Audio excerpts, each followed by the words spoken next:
চাপা শুটকি যারা পছন্দ করেন আজকের পুরো রেসিপিটা একমাত্র তাদেরই জন্য। আশা করছি এই রেসিপিটা সবার কাছে খুবই ভালো লাগবে। তো সবাই কেমন আছেন? আশা করছি সবাই খুব ভালো আছেন। তো প্রথমে আমি এখানে সব কিছু গুছিয়ে নিয়েছি, আর চাপা শুটকি দিয়ে আমি রান্না করব কলমি শাক, যার কারণে আমি শাকটাকে ভালো মতন ধুয়ে পরিষ্কার করে নিয়েছি। তো এখন আমি দিয়ে দিচ্ছি পরিমাণ মতন তেল। তেলটা গরম হয়ে গেছে, এখন আমি দিয়ে দেবো কিছুটা রসুন কুচি, তার সাথে এখন দিয়ে দেবো পেঁয়াজ কুচি।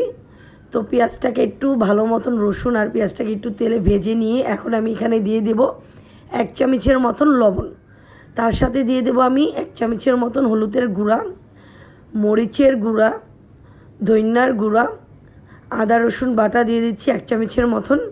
এখন দিয়ে দেবো চাপা শুটকিটা। তো চাপা শুটকিটাকে ভালো মতন ধুয়ে নিয়েছিলাম, সেটা এখন দিয়ে একটু পানি দিয়ে ভালো মতন খুব সুন্দর মতন কষিয়ে নেব। তো কষানোটা হয়ে গেছে, এখন আমি সেই কলমি শাকটা দিয়ে দিচ্ছি। তো কলমি শাকটা দিয়ে সামান্য একটুখানি পানি দিয়ে দেব। তো এই পানিতে আমি সম্পূর্ণ রান্নাটা কমপ্লিট করে নেব।